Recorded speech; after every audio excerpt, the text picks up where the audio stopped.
if she had only been ugly. Out of college, money spent, see no future, pay no rent. All the money gone, nowhere to go. Any job, got the sack. You know, I know every lyric to the Beatles pretty much. And hi, this is Dom Irrera with Bill Burr here, and Dom Irrera live from the Laugh Factory. We got Bill Burr back. This is what we do during the day. We sit here. We wait for the show to start. Me and Dom sit and we sing old Beatles songs. They tried to stump me on the Beatles. They were crazy. They asked me, what 3 songs did McCartney play drums on? I play drums, I don't even know that. You don't know? Dear Prudence, Ballad of John and Yoko. Yoko. Oh, you have the balls to make fun of somebody's accent? That wasn't an accent. You were doing that thing where your brain works too quick and you were moving on to the next thing. Yoko. That was his pet name. In the middle of a dream, I call your name. Remember that song? Oh, Yoko. No. I want to sing with you. Come on, you got to do a more mainstream Beatles one. Close your eyes and I'll kiss you. Tomorrow I'll miss you. Remember I'll always be true. And then while I'm away, I'll ride home every day, and I'll send all my loving to you. Boop-a-doop-a-doop, boop. All my loving I will send to you. All my loving, darling, I'll be true. Bam, bam, bam, bam. Yeah, you could have wrote a song back then. I did write songs. You know, I played it on Joe Rogan, and he liked it. I gave it to him about a year ago. Didn't you start? You did a comedy team, you and Phil Spector? Yeah. Let me tell you something about Phil Spector. People don't know that man had a song in his heart. You know, a lot of people. A gun in his mouth. A gun in his mouth? Yeah. Or his girlfriend's mouth. I loved his wife, though, Ronnie, from the Ronettes. Ronnie Spector. He's in prison right now, so that's safe to say, right? Yeah, he's in prison. He looks good. He looks good, though. He does. Thank God for that. Yeah. We got a little video of him combing his hair. Yeah, that was weird. He put a gun in the girl's mouth, I think. Boy, did this podcast change. Yeah, we started off with, and we weren't even singing like Beatles after they started experimenting with drugs. I am here as you are here. You are me, and we are here together. Kevin Nealon always does that he thinks he has to act like with a real British accent. You know what I mean? I am the Eggman. I said, Kev, just sing the song. You know. Yeah. I always thought that John Lennon and Paul McCartney both, in their own way, like redefined Pussy Whipped. Like, I think the reason why that band broke up was both of their pillow talks to their women. And they just were bitch. Everybody blamed Yoko and they blamed Linda. Yeah. They were just sick of them bitching. And one of them finally just said, well, then why don't you just leave? And then their ego, they had to go, I'm gonna. I'll show you. Say it. Go ahead. Tell Paul. Well, I don't know who was the first one to leave, but it wasn't Paul or John. It was either Ringo or George. I thought it was Pete Best. Pete Best got cut. Pete Best was like, you guys don't have it, man. I'm Can you out imagine getting cut from that? And your whole life you got to live that you were would have been one of the most famous bands ever? Do you know the one and only time I tried to write a movie, and I just couldn't, I was too scatterbrained, I didn't know what I was doing. I wrote this movie, and they ended up doing a version of the movie already, so I don't mind throwing it out there. I was watching those behind the musics, and they always would do the whole arc of some unbelievable band. And there was always that guy, it seemed, in so many of the bands that quit the band. So it was a movie about a guy that quit a band that went on and became huge. Oh, God. And so that was decent premise there, but then where I went with it. So he sells his soul to the devil to go back in time to not quit the band. And he ends up not going to the love of his life, and he didn't appreciate what he had. So then he goes back and he doesn't quit the band. And then what he learns is the reason why the band made it was because he quit. So then not only does he not get his wife, the band doesn't make it. So then he has to right all the wrongs, which of course he does. And then that's the loophole, and he gets his soul back. It was really fucking schmaltzy. Really schmaltzy. What movie was this? It was the one that I never got made. Oh, well, that's a great idea, but though. But then they did another. They did a version. They already made the movie. It was that guy from The Office who parts his hair down the center with the glasses. Yeah. The crazy one. The crazy one in The Office. He did a movie like that. Yeah, as opposed to all those grounded characters that they had. That's what I was thinking. Bill, where'd you just come back from? Are you doing an I was up thing? in Toronto at the Toronto International Film Festival. I had a very small part in a movie, and that Mike Binder wrote and directed. Mike Binder and I auditioned for Saturday Night Live together. Oh, is that right? And yeah, I got it. He didn't get it, but I got a few episodes. Right. But anyway, yeah. What years were you on? I never got on because I got the contract. The producer got fired. I mean, I did like extra. I got paid like $800 and some for extra, which was like. What was the cast? Because all the cast. Eddie Murphy and Joe Piscopo. Ah, Jesus. It was legendary. Really? That cast? To me, they were legendary. Well, who else was besides Murphy? Who was? You are black and I am white. That fucking great. Live together. No. They were doing. He was doing Stevie Wonder. Yeah, and Paul McCartney. And what? No, he was doing Frank Sinatra. Oh, okay. You are blind as a bat and I have sight. You don't remember that sketch? It sounds familiar. One of the funniest ones I ever saw was Eddie Murphy doing James Brown. Oh, yeah. The hot tub. I mean, that guy, there still hasn't been a talent at that guy's level, just as far as all, like, unbelievable mimic, his musical abilities, his stand-up. Like, when you look at his specials, the fact that he just stopped at 25, it's just unbelievable. Like Robin Williams, I would say, winning the Academy Awards and stuff, like, that would compare with him. As far as success, yes, but I would say still just as far as wall-to-wall talent. Like, I don't think I've ever seen Eddie do anything that he couldn't, that he wasn't like, I can't be fair about Eddie, because I really don't like him, Jesus, though. No, I don't hate him. I don't like the way he treats people. He was always fine with me, but he was just like, condescending to the guys that were around him, like his Tootie and Fruity. Did you know those guys? They're cousins. They were like bouncers. Good guys.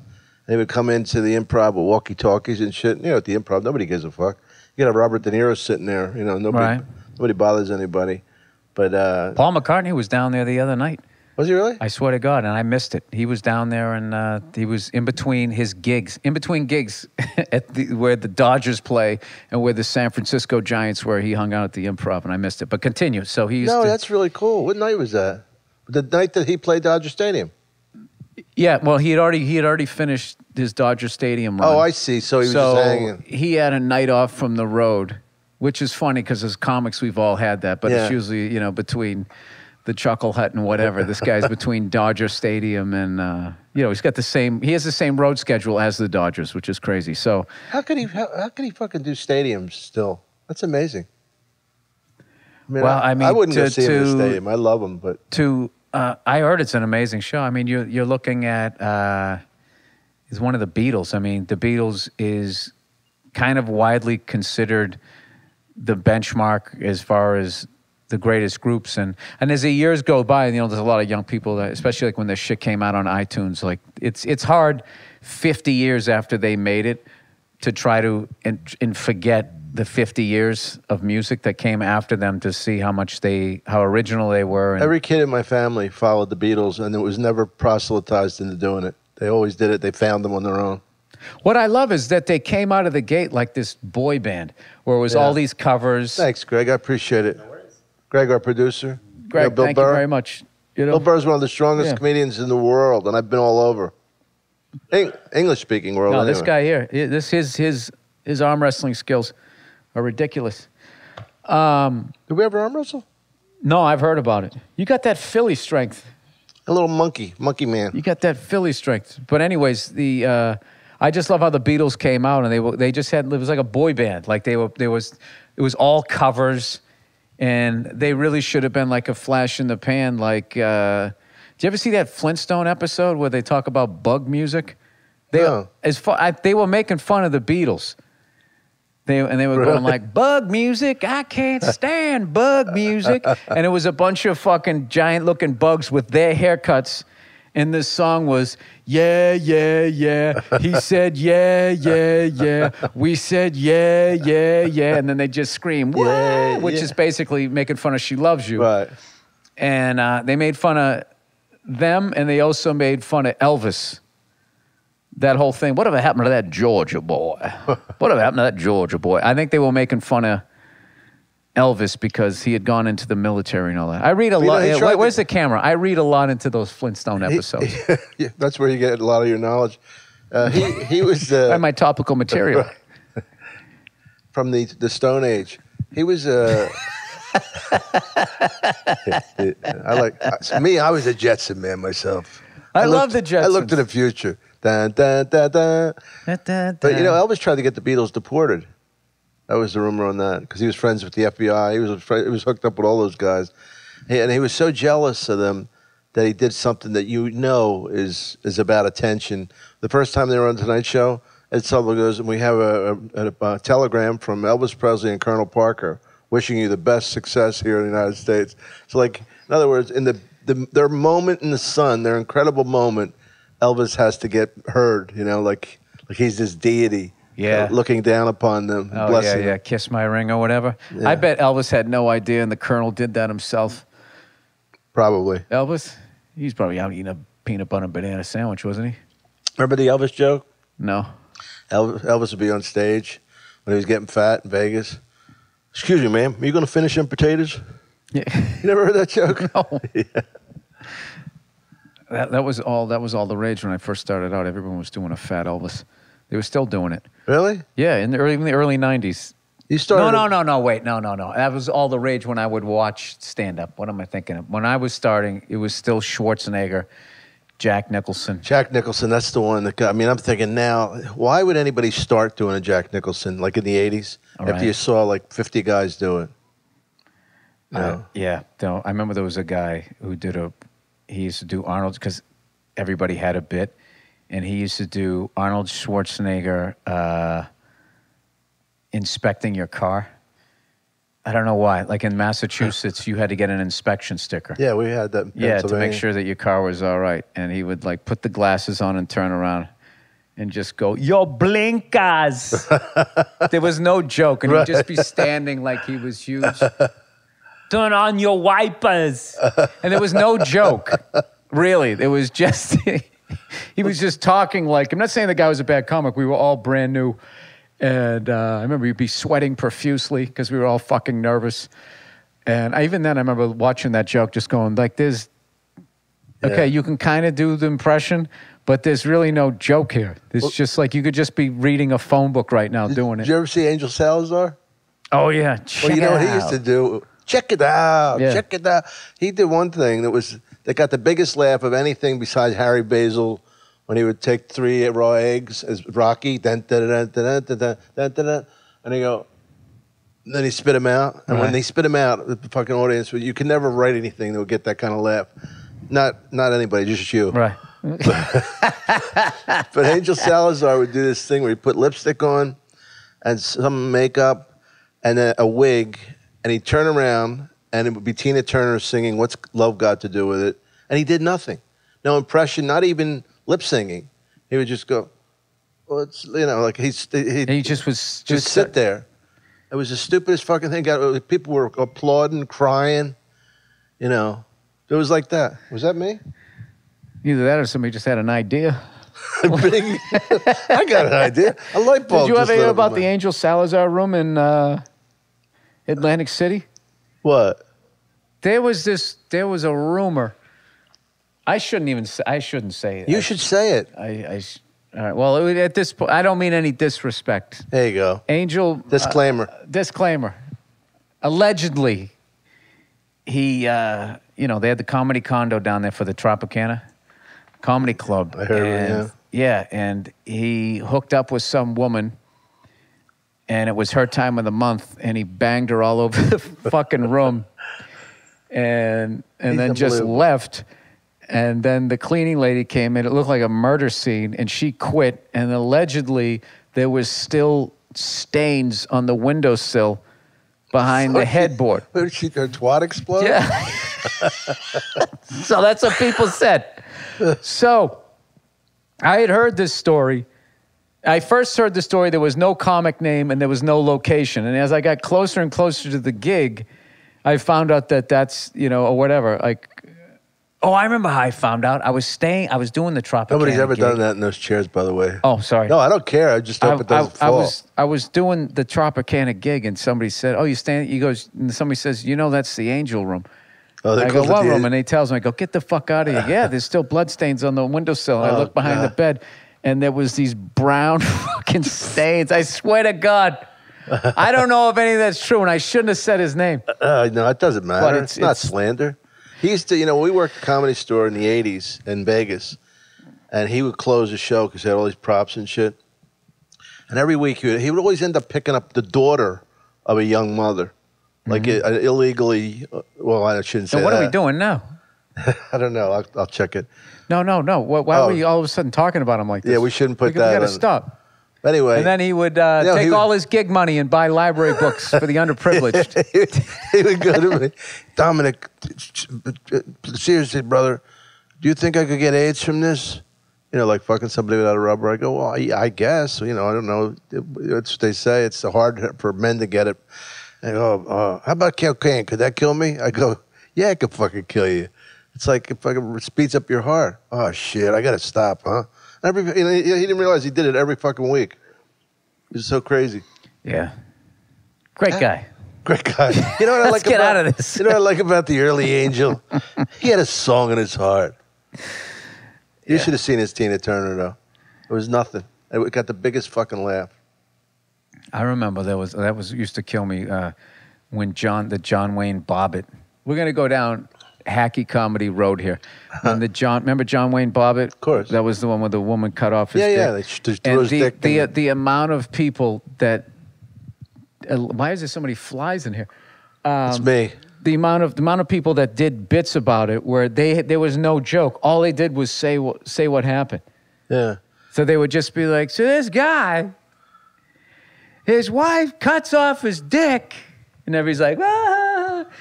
She gets it. She takes the dick, gets in a car, drives down the street. Everybody's dying, and throws it in a field, and everybody's laughing. And there's no joke. All they're saying is what happened. And then the cops show up. Yeah. They find the dick, and then they reattach it. Folks, they reattach it. Do you believe this? Give you guys back me up on this. Is this what happened to you? No joke. Yeah, well, here's the hackiest jokes I remember are so stupid. So like, my girlfriend said she didn't want to really have sex anymore. She just wanted to be friends. You know what that means? They would always say like sex. You know what that means? I'm not getting laid. That was the joke. That was the joke. It was like that, and Hey, no, another one you open with. You come on stage. I know what you're thinking. Remember that? And then it was whatever you look like. No. Like me. I know what you're thinking. Why did Ron Howard fuck Donnie most? Come on, people. Well, Patton used to do a thing about looking like a lesbian. Patton Oswalt. Oh, he did? Yeah, but it was funny. Oh, yeah, all this shit is fucking hilarious. I can't picture him ever saying, I know what you're thinking. I used to open with, rather than saying, I know what you're thinking, I would just come up on stage and I would go, Richie Cunningham. What would I say? Ron Howard, howdy doody. And the whole crowd would be laughing. And then I'd be like, you ever notice every redhead you see on TV is just a complete dork? And then I'd launch into my fucking horrific material. Do you have any bits now that you're ashamed you did? Yeah, most of them. Early on, yeah, just about all of it. And the only one that I ever liked that I still think is funny is the one about staying back in first grade. What's that? I had to stay back in first. My brother flunked out the third grade, and I passed the first grade. And my dad kind of had this one for all for one mentality. So he held you back? He held everybody. Well, it was basically Was this true? They saw him. They just were like, you know what? Boys mature slower than girls, so let's hold them all back. So he flunked the third grade, but I passed the first grade. This was the joke. And you learn how to read in the first grade. So I sat there, and this is true, bored out of my mind for the first 6 months of school. as kids are sitting there sounding out the words, going duh, duh, duh, duh. And my joke was duck. The word is duck. What's the matter? The picture didn't give it away? And I still think that that's funny. I'll go to my grave still thinking that that was funny. And that was true. Like I was sitting there. At first it was cool because it was so easy and I felt smart. And then it just became mind-numbingly boring. It's a very funny joke. You know, it reminds me, it's not the same, but you know that Rocky Laporte joke about his father, you know, he goes to his father, he says, look, Dad, I got a B in spelling. He goes, that's a D, you idiot. No. I had a joke. I was an extra on All My Children, and I still think that it's kind of like, maybe because it's heavy, because it has some truth to it, but it was my father left home when I was in 2nd grade. Never cheated on my mother. Used to cheat on me. Pick up other kids after school. Take them to the zoo. Take them to play ball. I remember that joke. Really? One day, he came up to me. He says, "Look, I got to live with you. I met another kid. The first time in my life, I feel like a real father." And that, you know, it was morbidly funny. Yeah, most of the shit I am not proud of. I told you. I think I told this last time. By the way, these chairs, I feel like we should be drinking from chalices. You were fucking going back far. I was just worried a tragedy of you breaking your fucking neck. Oh, when I was leaning back? No. Yeah. What are these, Edwardian or something? They're like classic, you know. If I had to guess, isn't this like, there's got to be some sort of Elizabeth name in there, right? Elizabethan? Elizabethan the second. Victorian? Yeah, or Franco fucking, what is that guy's name? Franco Harris? Not Frank. I was going to say Franco Harris. You know, we haven't talked about sports 1 second. No, we haven't. Well, I missed all of it. I was on the fucking airplane coming back, Air Canada, and all they had was, I clicked on the sports on the screen, and all they had was the World Cup games, like replays of the World Cup games. Well, I mean, the rest of the world cares about soccer, but we don't. We just don't, Tom. And I don't think that's going to change. They're trying, man. They're trying. And you know what it's good for? It's good for grade school kids, good for girls, little boys, you know. But it's like for us, we grew up with too much action with basketball and football, you know. Yeah, I think what it is kids, they get all of that action out playing video games.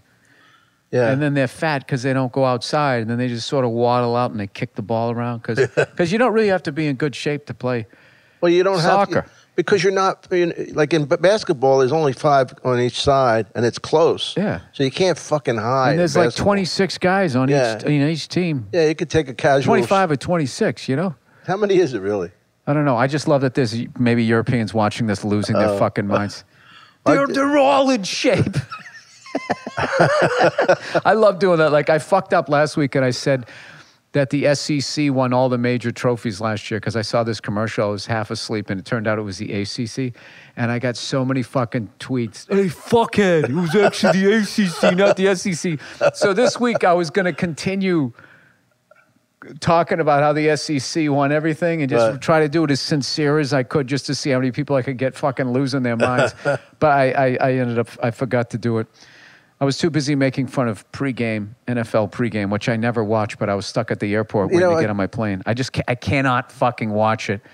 Oh. Dom, is it time to hit the panic button in Philadelphia? I know it's only week 1. I just like. Hey, let me tell you, I got 2 calls yesterday. This is 3 weeks ago, but we're doing this. I got 2 calls from my fucking crazy Philadelphia Eagles fans. Did they win yesterday? Yeah. I missed everything. They won and they covered. The spread was 11, they covered. They were losing 17-0, right, in the first quarter. I get a call. You know what? Fuck the Eagles. Fuck the Eagles. They should take Foles out. Now all of a sudden people are cheering for the first time in his fucking life for Mark Sanchez. This poor guy's been booed more than anybody in the last 5 years with the Jets. Right. I got 2 calls like that. Oh, did he lead him back? No. But the fact that they were calling for him in the first quarter, the Philly fans, you know. see, I think Boston fans, everybody talks about Philly fans, but I think Boston fans are very similar. But the difference is Boston's won so much more.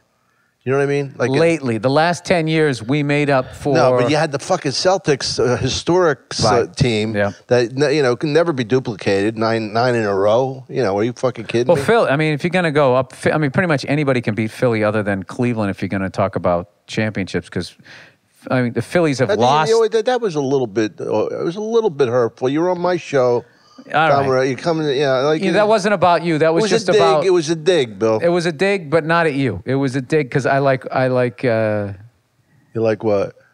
I don't know. It's just funny. Like the same way. Like I don't give a fuck about Philly sports. Like I hope you guys win shit. I don't care, and I don't give a fuck about soccer. But it's just funny to know that somebody could be watching that gives a shit. Get mad at you? Yeah, you just get like if you can get them hopping mad, it's fun. Well, you know what happened to me? It was like a catharsis. It was like an epiphany. I don't have any other big words for this. I was in Boston. I used to fucking hate Boston. I hated Celtics. Wanted the Lakers to win because they beat us so much. As when I was a kid, they beat the fucking Celtics. Always beat Philly. And I'm in Boston. I start going to Knicks. And I'm starting to everybody was nice to me. All those guys, Gavin and Sweeney, and they were so fucking good to me. I heard about what they could be, pricks, and they were great to me. Always like setting me up, not trying to bury me. And I started thinking, I fucking like these people. They're great. Then I get downstairs. Remember the junior baby hook that Magic threw to win that game? Okay, so I'm on the floor in Knicks, and they have it on a movie screen. Brutal. And I'm the only one rooting for the Lakers, but not out loud. And then I realized, I thought to myself, what do I hate about these people? I love these people. They're the same as my people that I come from, except they won. Right. And that was the end of my hate. Oh, that's cool. Yeah. But it helped me. That doesn't get enough, because the Celtics have won so much, that doesn't get as much, it's always Buckner, the Bucky Dent home run, back when they would do tragic Boston sports fans before we kind of eliminated all that. They would never show that one. They would show Canadians, Guy Lafleur's goal, the too many men on the ice thing. They would show Bucky Dent, Bill Buckner. Bill Buckner, that was a shame. That ruined his life for a long time. But I could have stopped that with my bare foot. With my monkey toe. It was a slow roller. Well, he had tape on his thigh. He should have been playing. Yeah, it's really not his fault. It was McNamara family. To his what? Behind the bag. It's fucking Vin Scully's voice forever. And the Mets win it. Had to listen to that for you do that to a fucking city. You don't like Vin Scully? No. I'm saying Bill Buckner when he's like, dude, yeah. I got to move out of this city. It's like, well, yeah. Well, they what did you think was going to happen? I forget the pitcher's name, but whoever got hit, Joe Carter hit the home run off of for the Phillies. Mitch Williams. They threatened his life. He had to move away. Oh, absolutely. Then he ended up coming back playing or coaching and playing for this Atlantic City minor league team. They finally forgave him. Yeah, but you got to lay low. When you do something like that, you got to lay low for a couple of decades. Unless they go out and they win one. Like when we finally won one, we forgave Buckner. Now I watch that fucking highlight. I watch the highlight is funny. I laugh out loud now whenever I see it. But if I actually sit down and watch the ninth inning of that game, it was just single. Bob Stanley, fucking dude who he looked like he never played a sport in his life, the shape he was in. Yeah. And you get that in baseball. The uniforms were all tight back then, and he just comes in, it's like, dude, you never even had an athletic shape to get into that shit. You always can tell a guy who used to lift. Yeah. He still has this shit and some of this, and then it's just kind of all gets bad here. Bob Stanley was just, dude, he was a pile of shit. There was a guy named Royce Sievers for the Phillies, and he was kind of past his prime, and he hit what would have been an inside the park home run for an athlete. Right. He kind of stumbled to his knees around third base and just started crawling. It was so sad. I thought he was going to turn over like he had a shell on his back. Did he make it? No. They fucking just tagged his head, and that was it. He didn't make it. He was all out of breath and shit. You know what was funny was when a fat kid would really get going and then would have to start slowing down, they would do that thing with their arms. It's like a wind repellent. Yes. Like a helicopter, like going half-cyclic there, trying to fucking... What was that word? Half-cyclic. I've never That's heard the that. controller. Oh, very good, Bill. Well, thank you. You know, I try. Where'd you go to college? Oh, I went to a bunch of colleges. I finished at... Did you graduate? I never knew this. Yes, I did. But when I graduated, I finally got straight A's when I went to Emerson College. I know Emerson. And great guy. Yeah. And Ralph Waldo, huh? he ended up, no, Lake and Palmer. Sorry, this is bad. What was their hit? It's probably something about the wind. All those early 80s songs were about weather. It's been a hard day's night. Yeah, she rides like the wind. Like all that. Wait a minute. Emerson, Lake and Palmer. Guys, we got anything? You know, it's funny. You know that late night shit when you got the TV on and then they go, and who can forget this one? They have those right. compilation. I can. Yeah, I fucking went and I bought the Easy Listening Rock one. Did you buy it? Oh, dude, it's fucking great. There's so many songs on it. It's just all childhood sense memory as I'm driving around. And of course, I can't remember any of them because I talk on cell phones and it's fried my short-term memory. I'd like to know what the Emerson, Lake and Palmer hit was. You know what? I think that we have enough comedic talent that I can be on an iPhone. We can keep this show being funny. All right, here we go. I was actually saying, did you notice when you were up in Boston, have you ever heard somebody from Boston, like a real hardcore Boston person, say Saturday? How did I say? They just, Saturday. Come on around Saturday. You don't really say it. Say. It's almost like all one word. Well, me and Wayne Previty, we used to joke about that. Say. And so I was actually listening to that fucking Chicago song, and that was like the perfect Boston song for karaoke. We just go, say. In the park. In the park. Park. Think it was the 4th of July. Hey, now if you had to guess, Emerson, I want to know whoever's still fucking watching this, what should you be doing right now? Emerson. We're funny together, aren't we? We got chemistry. We got like chemistry. Emerson, Lake and Palmer. Oh, it comes right up. People walking, people talking, a man selling ice cream. Well, I thought that was Chicago that sang that. Who did I say? Singing Italian song. That's not Chicago? That's yeah, it is. Oh. And I've been waiting. I called them the Doobie Brothers on my podcast, and I had to apologize for that. Yeah, Allman Brothers, Dewey Brothers, same thing. It's all brothers. Emerson, Lake and Palmer. Years active, 70 to 79. And then that's, dude, I'm doing my own thing. 91 to 98. All right, what were we thinking? Let's get back together. What the fuck? That was a good gig. All right, hang on. Associated with past members. Past members, Keith Emerson, Greg Lake, and Carl Palmer. This is a super group. They found success, 40 million albums. Wow. History, discography. How would you say that? Yeah, that's... You know, only I could fucking have an iPhone in my hand, still not get the answer to something so fucking... You ever get those people that get it like in a second? Yeah, you mean young people?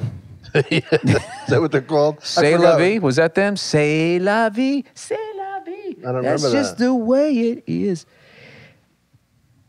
All right, I'm just going to click on... This is a 9-minute song. There's no way this is a hit. Carn Evil 9. You know what? Fuck Emerson, Lake and Palmer. No. You're that close. I know. You really want to know now, don't you? Yeah. Is anybody up there good at computers? Yeah, Greg is. Greg. He's not watching. That's not funny. You with the lovely laugh. Emerson, Lake and Palmer. Can you find out what their fucking hit is? The ninth caller. Remember that shit? Taking callers now. The ninth caller calls in. Emerson, Lake and Palmer. And when I just write hit. Come on, you cunt. Stop it. Stop it. Do what I want you to do. Don't use the cunt word on Sorry. here. And I've been waiting such a long time. Top 10 Emerson, Lake and Palmer songs. Number 10. She's like the wind. She's like the rain. Air She's like Supply. the snow. Yeah. She Earth, can't Wind, and complain. Fire. Air Supply. She's like the wind. It was all about like nature. Wait a minute. Number 10, Trilogy. Number 9, Peter Gunn. Hoedown. Number 8. Number 7, Jerusalem. Oh, Jerusalem. Number 6, From the Beginning. Number 5, I swear to God, Nut Rocker. Ow. 4, Fanfare for the Common Man. 3, Tarkus. Lucky Man. Ooh, Oh. what a lucky man he was. And then Carn Evil 9. I guess that was a big hit for Lucky them. Man's the one, the most famous one I remember. What's number one? Carn Evil 9. How's that go? You know it? Ooh, Carn Evil 9. You Not are- 7. You're a very funny man, Mr. Oh, Mr. Burr, you're so funny. So funny. Oh, here's Lucky Man. I like that song. And then immediately goes to other shit. The Bill, Moody Blues. I used to be a waiter in New York, and I was so fucking slow, and all these guys, these Chinese guys, were like dishwashers, and I would be the last one in because I was so slow, and they go, "You done? You done?" I go, "No." They go, "Oh." I was saying fucking like, "Oh fuck." So one night I'm trying. They hate. I thought they were saying your name. You No, dumb? you done? No, you done? So at the end, one night I'm riding home on the A train to Brooklyn, and they're all on the thing. Sounds like the name of an album. Riding the A train to Brooklyn, huh? And the guys, I'm trying to be nice. They hated me, right? So I'm just trying to be friendly. I go, so like we're heading downtown. I go, where do you guys live? They go, Chinatown. Like, you fucking idiot. Like, I don't want to make a stereotypical thing like saying a black guy lives in Harlem or a Spanish guy.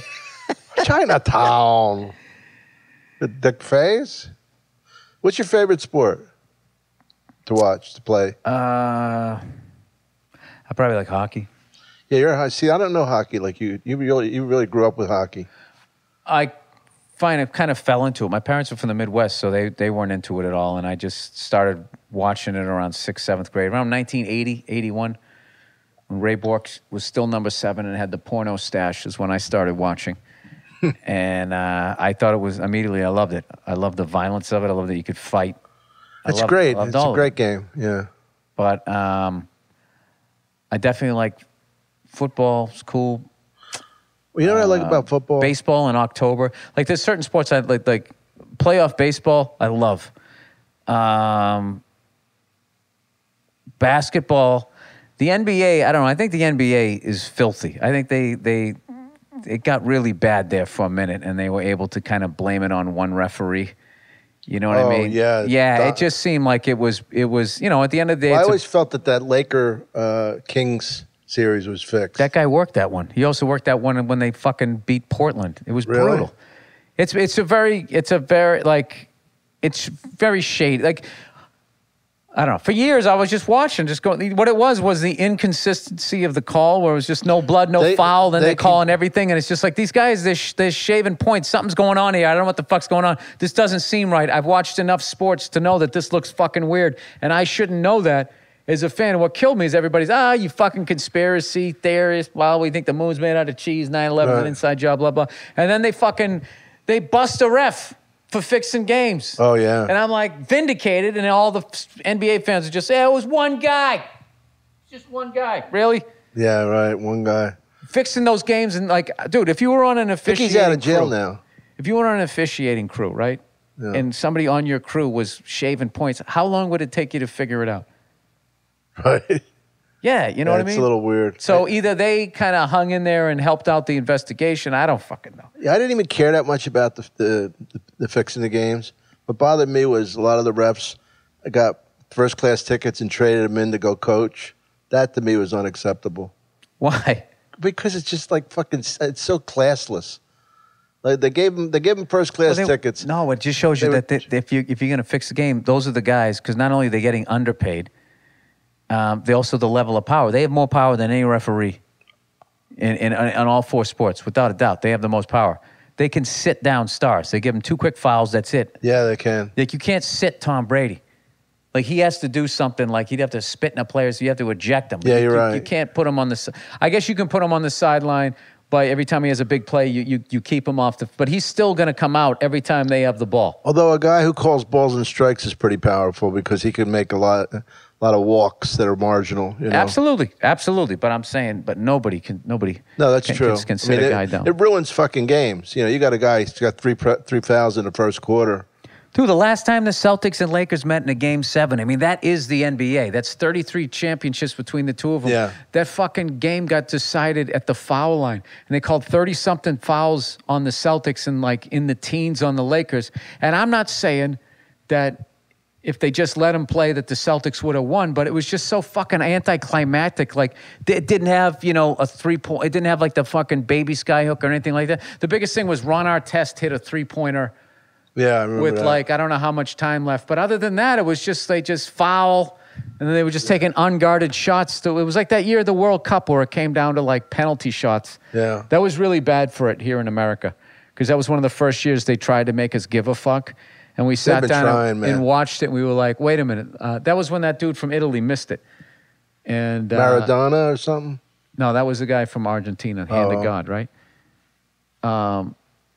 Why would I even attempt to know something about soccer? Well, I was just thinking how much fucking shit I've watched on sports that I actually know, hand of God and a couple other things. You know, I was doing Lauren and Wally, you know, that show in Boston. Mm-hmm. And they said to me, it was the year the Red Sox finally won.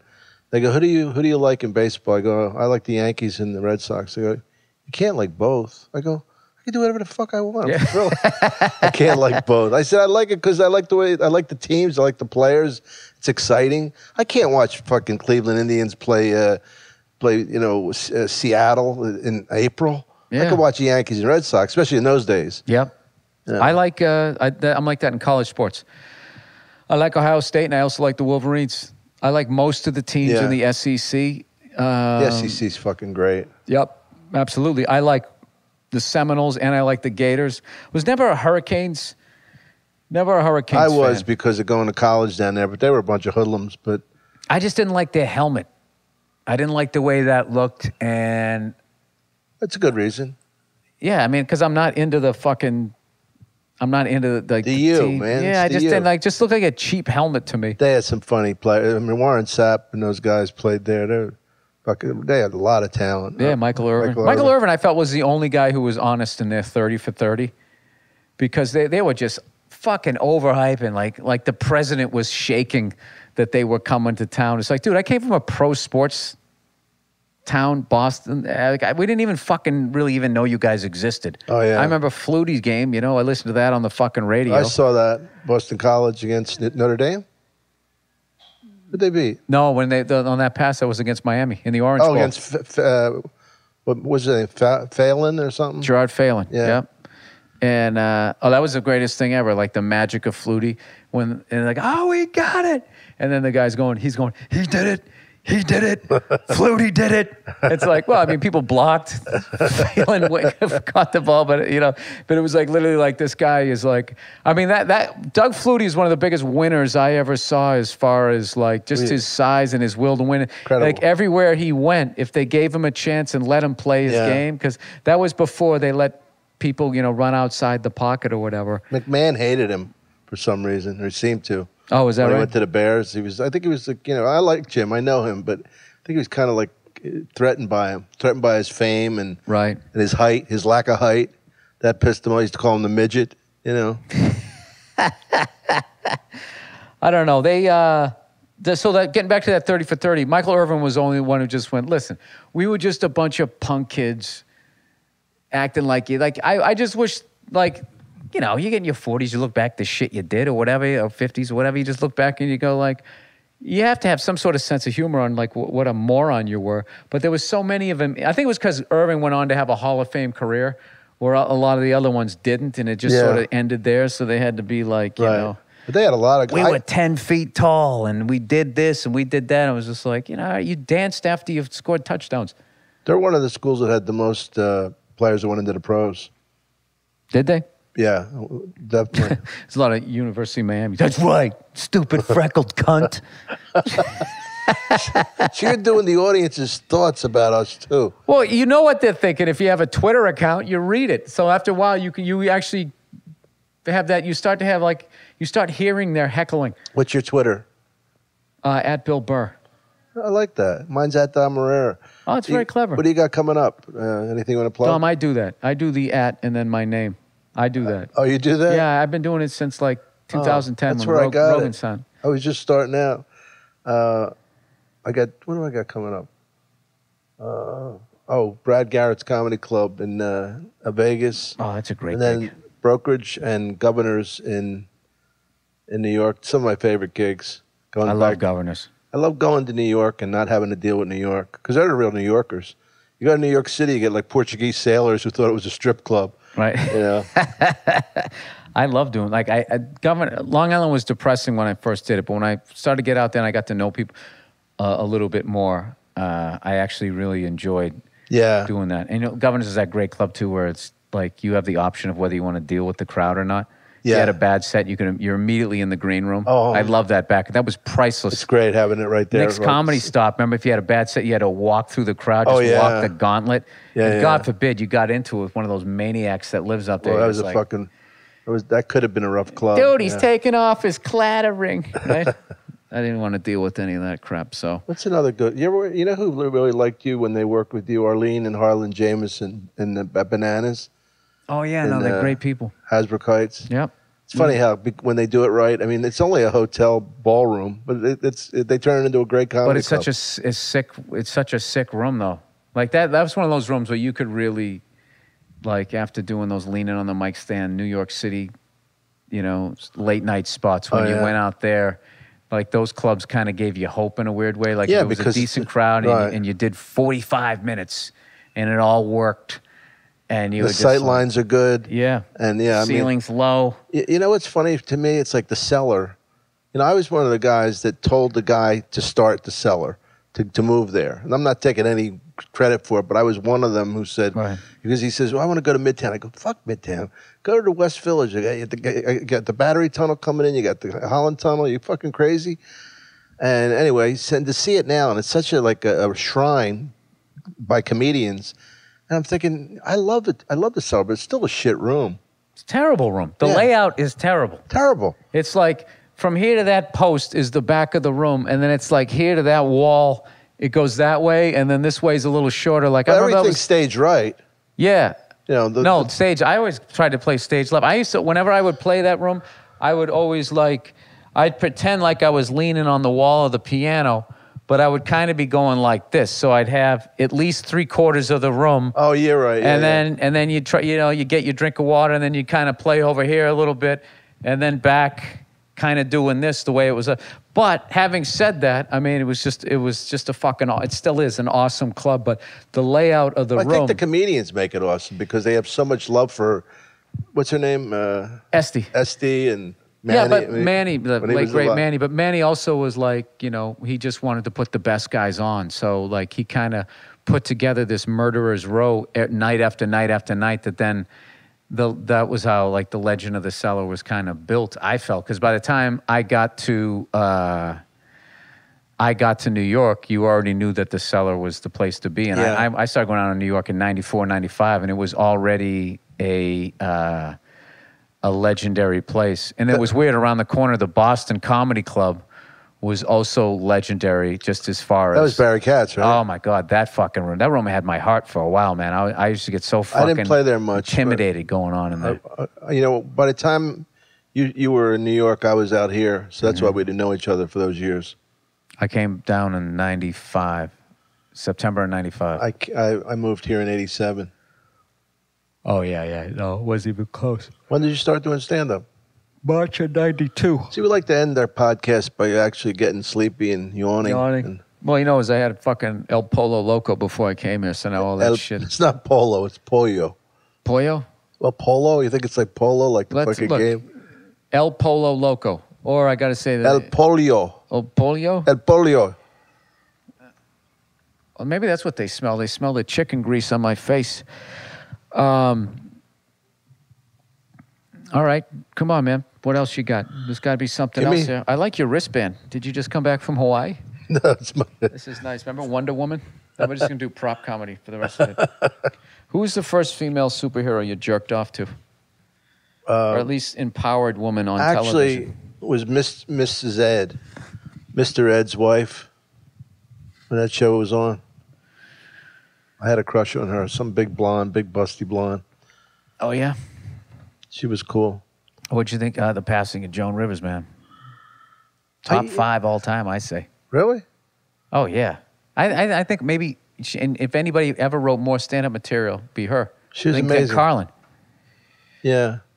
You know, it was funny that they were doing that whole thing. Oh, she had such a rough time, you know, as a woman and all that. I was like, oh, my God, she started in the 60s. It must have been brutal. Fucking Jackie Robinson of comedy. Yeah, but then I saw her on Fallon, and she goes, they took out a picture of her with Johnny Carson. She goes, yeah, that was 1965. I had been struggling for 8 years in the Village, and Johnny saw me and said, you're going to be a star, and he started putting me on the show. And I'm like, 8 fucking years? Jeez.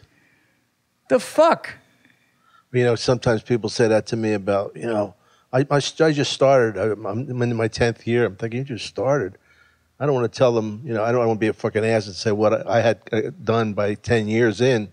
But, man, I wasn't fucking worried about getting spots. I got a 10 o'clock Sunday night on Chocolate Sunday.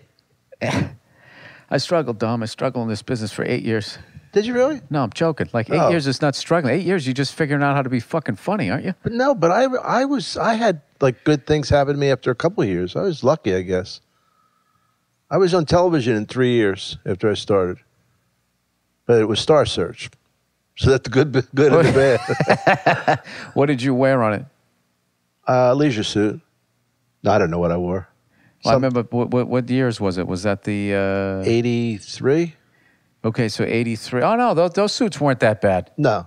Those suits weren't that bad. That was more skinny tie kind of time. I didn't do that. It was those remember the puffier ones towards the late 80s, early 90s, where it was those sort of really loud colors. If you want to see me like at a goofy fucking stage, I did an HBO special in Miami, in South Beach.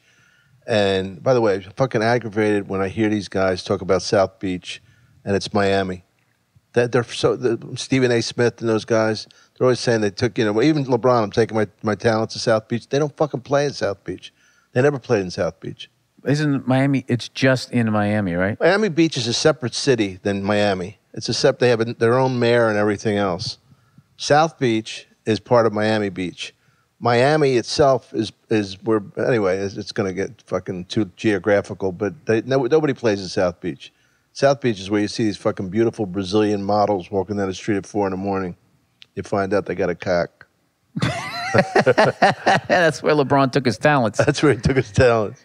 Oh, all right. Oh, but anyway, so the special that I shot, I have a fucking big pompadour, like this high. Right. And I had a lavender blue suit and fucking big black white free Reeboks, whatever they gave me. Oh, no. Yeah, I look really fucking goofy. If you have no time and you're in a hospital in traction, put it on.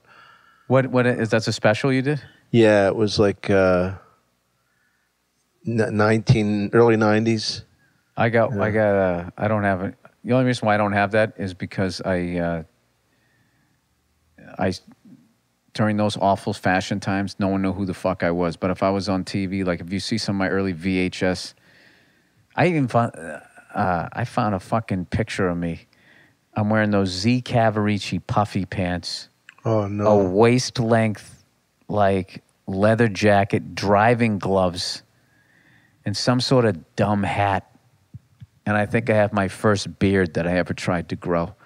Now, you used to be called Billy, right? It was a shit show. I started off is William Burr, and then I was like, I'm not a William. I was always a Bill. Then I went with Bill, and then I moved to New York, and I was like, well, Billy Burr flows more with Bill, with the last name Burr. And so I went by Billy for a couple of years, and then I was just like, I can't do it. I'm just not. I don't care if it doesn't sound well with my last name, so I just... Billy sounds like a kid too much. Like, hey, Billy. Or either a kid or it's also like a guy that grew up in the city. Joey, Mikey, Eddie, Billy. Like, Billy, what are you doing? Like, I wasn't that guy. I was a suburb kid. So it was just one of those things. But I mean, if somebody calls me Billy, I don't give a fuck. I'm not one of those people whose ears turn red. Don't call me that. I can't get this off now. I did the Tonight Show. You'll be all right. I did the Tonight Show, and Carson introduced me as Dominic Irrera, right? So Leno calls me up. Yeah, you got to drop that Dominic. It doesn't flow. Dom Irrera. So that was the only... At least he didn't critique my set. He critiqued my name. Oh, there you go. He probably didn't listen after the intro. Hey, that intro was all wrong. I got to tell him that. Bill, thanks for coming on, man. No worries. No worries. I heard Leno came into the Improv the other night. Yeah. That's what we like to do here at the Laugh Factory is hype the Improv down Not the only street. did he do his set, but he put in for a set, which is kind of nice of him. He didn't just assume that he was going to go on. He called him and told him he was coming in, which I respect. Hey, it was. You know why he did that, Dom? It was out of respect. Because he's got class. Remember that Sarah Silverman joke? No. About Ron Jeremy? Because he could blow himself. But his pinky finger was always out. You know why? Because the man's got class.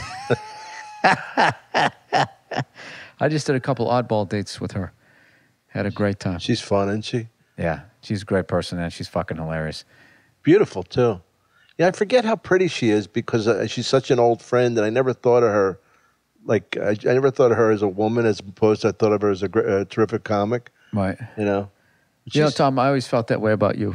You know what I mean? Are you serious, Bill? Well, it was one of those things. No, it was one of those things where, I never really heard the jokes. I was just so enamored with your chiseled good looks. I don't know what it was. It's funny you would say that because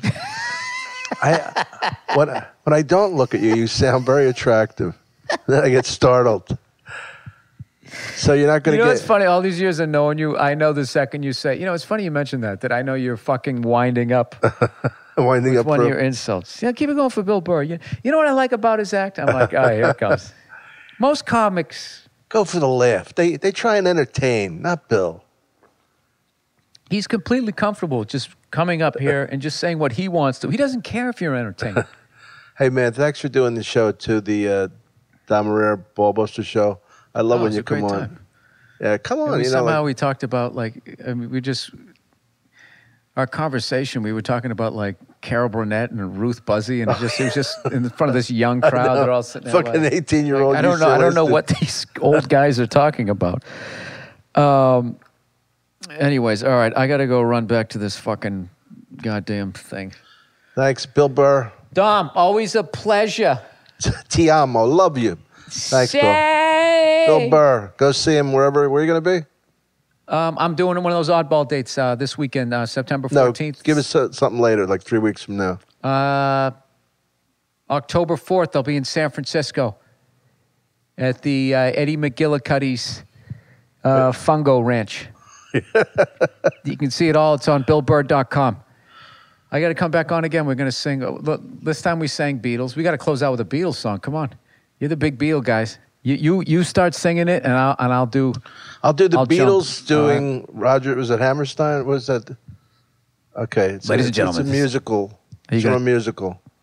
I forget this. The Sound of Music. No, not anyway. There were bells on a hill, but I never heard them ringing. No, I never. This. Heard them at all till there was you. This is not a go in to go out with. Yeah, because I want to be able to jump in. Okay. It's about me, Dom. Doing for Miami Beach, BOSC. Didn't get to bed last night. All the way to Pepperback was on my knee. Man, I had a dreadful flight. I'm back in the USSR. Don't know how lucky you are, boy. Back in the USSR. Well, the Ukraine girls really knock me out. Who leave the West behind? Boom, boom, boom. Moscow girls make me sing and shout. Georgia's always on my mind. Thank you, Bill Burr. No worries. All right, buddy.